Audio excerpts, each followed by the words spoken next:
Hello दोस्तों, स्वागत है आप सभी का आपके अपने एजुकेशनल चैनल लेसन गुरुकुल पर। दोस्तों, हम लोग बिहार स्पेशल पढ़ रहे हैं। बिहार स्पेशल के अंतर्गत हम लोग बिहार का भूगोल पढ़ रहे हैं और बिहार का भूगोल जो है अंतिम पड़ाव पर है। बिहार में वन के बारे में हम लोग इस अध्याय के अंतर्गत पढ़ेंगे। दोस्तों, आप सभी को पता है कि बिहार जो है यहाँ पे विरल वन पाए जाते हैं। बहुत ही कम क्षेत्रों में जो है वन पाया जाता है। जैसे तैसे करके बिहार सरकार जो है आंकड़ा पहुंचाई है 7.84 तक। बिहार का कुल जो क्षेत्रफल है वह आपका 94,100 आपका 63 किलोमीटर है और जिसमें वन का यदि बात किया जाए तो मात्र 7,381 वर्ग किलोमीटर पर ही वन पाए जाते हैं। जो क्षेत्रफल के हिसाब से देखा जाए तो वह मात्र 7.84% पर भी वन पाया गया है ना। वन बिहार झारखंड एक में था तो उस समय वन जो है बहुतायत है, लेकिन झारखंड अलग हो गया तो बिहार में अब विरल वन पाए जाते हैं। यहाँ पे बिहार में जो वन पाया जाता है वह जो है पर्णपाती वन है, पतझड़ वन पाया जाता है। जो यहाँ के वृक्ष जो हैं वे साल में कम से कम एक बार जो है अपने पत्ते झाड़ जाते हैं। बसंत ऋतु के दिनों में आपने देखा होगा, अपने यहाँ भी अपने आसपास के क्षेत्रों में भी। तो जो है पर्णपाती वन को भी बिहार में दो भागों में बांट करके रखा गया है। पहला है आर्द्र पर्णपाती वन, जहां पे आर्द्रता वाली जगह है, दलदली क्षेत्र है, जहां पे वर्षा ज्यादा होता है, वहां के वनों को आर्द्र पर्णपाती वन कहा जाता है। और जहां पे शुष्क जो क्षेत्र है, जहां पे वर्षा कम होता है ना, सूखा ज्यादा होता है, वहां पे शुष्क पर्णपाती वन, वहां के पौधों को शुष्क पर्णपाती वन के अंतर्गत रखा गया है। तो हम लोग समझते हैं कि बिहार के किस क्षेत्र में आर्द्र पर्णपाती है और किस क्षेत्र में जो है शुष्क पर्णपाती है। तो हम लोग पहले देखेंगे आर्द्र पर्णपाती वन को। तो आर्द्र पर्णपाती जो वन है वह आपका उत्तरी बिहार के जो है एकदम उत्तर में पाया जाता है ना, यानी कि नेपाल के बॉर्डर वाला क्षेत्र में जो है वो आर्द्र पर्णपाती पाया जाता है। ये पूरा आपका पता है कि ये पूरा जो है नेपाल का बॉर्डर है ना। और यहाँ पे हिमालय की तराई क्षेत्र है, हिमालय के पद है ना। तो यहाँ पे जो है आपको पता है कि यह जो आपका पश्चिमी चंपारण का क्षेत्र है, यह जो है किससे आपका यहाँ पे जो सीमा है नेपाल से सटा हुआ,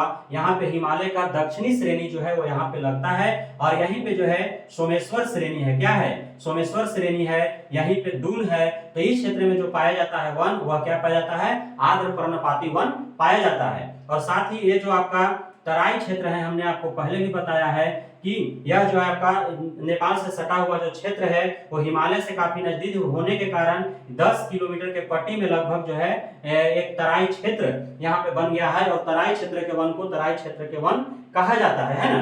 तो ये वन जो है आपका, ये पूरा क्षेत्र आपका किसमें आता है? तो आर्द्र पर्णपाती वन में आते हैं। सोमेश्वर व दून क्षेत्र के ये वाला क्षेत्र जो है, ये जो आपका कहलाता है सोमेश्वर और दून श्रेणी के वन, इसमें जो है विशेष रूप से 160 सेंटीमीटर के लगभग या उससे अधिक जो वर्षा होते हैं। और यहाँ का जो यहाँ पे आपका मुख्य रूप से साल, शीशम, खैर, सेमल, तून जैसे वृक्ष यहाँ पे पाए जाते हैं। और वहीं यदि देखा जाए जो आपका तराई क्षेत्र का वन है या दलदली भूमि पाया जाता है, यहाँ पे भी वर्षा लगभग 150 सेंटीमीटर 160 सेंटीमीटर के आसपास होते हैं। आपको किशनगंज तरफ तो 180 सेंटीमीटर तक वर्षा हो जाता है ना, 200 सेंटीमीटर तक वर्षा हो जाता है कि नहीं। तो ये क्षेत्र जो पूरा आपका पश्चिम चंपारण, पूर्वी चंपारण, सीतामढ़ी, मधुबनी, सुपौल, अररिया, किशनगंज, ये जो 10 किलोमीटर का क्षेत्र है आपका नेपाल से सटा हुआ, वह जो आपका तराई क्षेत्र के अंतर्गत आता है। यहाँ पे आपका मुख्य रूप से बांस पाए जाते हैं, नरकट पाए जाते हैं, झाड़ पाए जाते हैं, सवाई जिससे कागज तैयार होता है। उसके बाद बड़े बड़े घास पाए जाते हैं, जो आप जिस घास में आप छुप सकते हैं, आप भुला जाइएगा, है ना। तो यह जो क्षेत्र है, और यहीं पे जो है ये क्षेत्र इधर भी फैल जाता है आपका पूर्णिया का जो है, पूर्णिया के तरफ आपका सहरसा के तरफ भी थोड़ा बहुत इसका हिस्सा देखने को मिलता है। तो सहरसा और पूर्णिया में जो है यहाँ पे साल वन पाया जाता है ना। क्या पाया जाता है? साल वन पाए जाते हैं। तो यह मुख्य रूप से जो क्षेत्र हमने आपको इंडिकेट किया, यह जो है आपका आर्द्र पर्णपाती वन का था। अब हम लोग दूसरा शुष्क वन पर्णपाती वन के बारे में हम लोग पढ़ लेते हैं।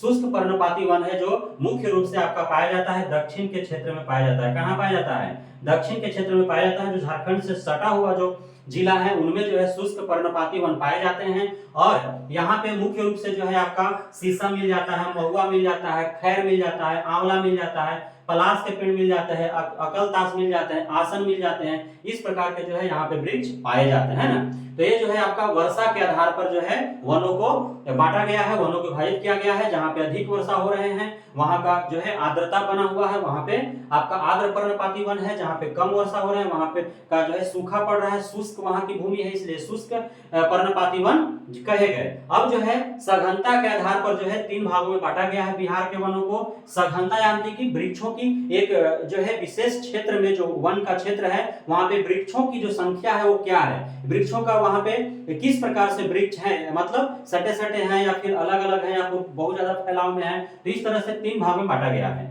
तो अति सघन वन जो है आपका ये क्षेत्र जो है पश्चिमी चंपारण का क्षेत्र, यहाँ पे अति सघन वन पाए जाते हैं। दक्षिण का जो जिला है आपका गया औरंगाबाद है ना, गया औरंगाबाद आपका नवादा मुंगेर जमुई बांका ये सब जो जिला है यहाँ पे मध्यम सघन वन पाए जाते हैं। आपका कैमूर जो है यहाँ पे खुला वन पाया जाता है। कैमूर में क्या है, कैमूर की पहाड़ी है, पहाड़ी पर भी जो है वन पाए जाते हैं। आप वहां पे घूमने जाते हैं कैमूर की पहाड़ी की तरफ तो वहां पे आपको वन देखने को मिल जाता है, तो वह खुले वन है ना। तो इस प्रकार जो है सघनता के आधार पर भी वनों को 3 भागों में बांटा गया है। वहीं बिहार सरकार की बात किया जाए तो यहाँ पे जो वनों का जो रिपोर्ट तैयार किया है बिहार सरकार, उसमें जो रिपोर्ट दिया है तो जो रिपोर्ट प्रकाशित किया है उसमें जो है पर्यावरण को किसी तरह से खींच कर जो है वनों को जो है दिखाया गया है कि हम 10% से भी प्लस कर गए, यानी कि हमारा जो है वन के क्षेत्र में विकास हो रहा है। पर्यावरण के क्षेत्र में बिहार भी अपनी भूमिका जो है निर्वाह कर रही है। तो उसमें जो है वनाच्छादन जो है वनाच्छादन बिहार में वनाच्छादन क्षेत्र जो है वो 7.84% है और वृक्षादन क्षेत्र जो है वो 2.48% है ना। आपको इस समय से याद रखना है 84 और 48 सीधा उल्टा है ना, यहाँ पे क्या है उलट दिया गया है। तो वनाच्छादन क्षेत्र 7.84 और वृक्षादन क्षेत्र 2.48। वनाच्छादन क्षेत्र की यदि बात किया जाए तो सबसे अधिक आपका पश्चिमी चंपारण में, कैमूर में और रोहतास में, क्योंकि कैमूर रोहतास में जो है कैमूर की पहाड़ी है, वहां पे मैं पहाड़ी भाग होने की वजह से और बहुत सारे नहर नदी वगैरह हैं छोटे मोटे है ना, तो उस वजह से जो वहां पे विकास हुआ है। और पश्चिमी चंपारण में हमने बताया ही आपको, तो वहां पे वनाच्छादन क्षेत्र पाए जाते हैं। वृक्षादन तो आपको हर जगह मिल जाएंगे। बिहार सरकार की तरफ से भी जो है छोटे मोटे पहाड़ वगैरह वहां से चारागाह पे, आहर तालाब के पेड़ पगार पे है ना, हर जगह जो है लगाए जा रहे हैं। निजी भूमि में भी जो है लोग बिहार सरकार जो है उनको प्रोत्साहित करे, निजी जमीन में भी लगा रहे हैं। निजी जमीन में तालाब कटवा करके लगा रहे हैं, नहरों के किनारे लग रहा है, नदियों के किनारे छोटे छोटे जो नदियां हैं उनके जो है जो अब किनारे हैं उसमें भी लगाया जा रहा है। तो वृक्षादन क्षेत्र जो है वो उसका विकास हो रहा है। तो 2.48% भूभाग पर जो है वो वृक्षादन क्षेत्र बिहार में पाए जाते हैं। वनों की स्थिति बेहतर करने के लिए सरकार जो है कई योजनाएं चला रही है, जिसमें आपका हरियाली मिशन योजना है ना। उसके बाद राष्ट्रीय वनीकरण कार्यक्रम है। उसके बाद आपका नमामि गंगे कार्यक्रम है, जो बिहार का जो गंगा है बीचों बीच से गुजरा है, लगभग 12 जिलों से होकर के गुजरा है। तो गंगा के दोनों किनारों पर जो है वन लगाए जा रहे हैं। सरकार खुद से नर्सरी वितरण करती है, देखभाल के लिए लोगों को प्रोत्साहित भी करती है, पैसा भी देती है, सारा व्यवस्था देती है। बांस मिशन चलाया जा रहा है ना, बांस भी लगाए जा रहे हैं चारागाहों पर, छोटे मोटे पहाड़ों के किनारों पर जो है आसपास में जो है बांस भी लगाए जा रहे हैं। जल जीवन हरियाली, तो हर गांव में जो जल जीवन आपका पंचायती राज विभाग के द्वारा जो है जल जीवन हरियाली के तहत काम हो रहा है हर जगह है ना। तालाब खुदवाए जा रहे हैं, नाले खुदवाए जा रहे हैं, आहर का उड़ाही किया जा रहा है, पेड़ पगार का भराई किया जा रहा है और उसके दोनों किनारे पर जो है पेड़ पौधे लगाए जा रहे हैं। इससे भी वनों का विकास हो रहा है। तो यह था आपका मुख्य रूप से पढ़ना था बिहार में वन, और इससे संबंधी जो करंट रिपोर्ट जो होता है उसको करंट अफेयर्स में यानी कि जनरल अवेयरनेस के अंतर्गत आपको पढ़ना है। बाकी मुख्य रूप से बिहार में वन में आपको इतनी बातों को ध्यान में रखना है, इससे भी प्रश्न आते हैं। तो बहुत बहुत धन्यवाद। फिर मिलते हैं बिहार स्पेशल के बिहार के भूगोल के अगले अध्याय में, तब तक के लिए धन्यवाद।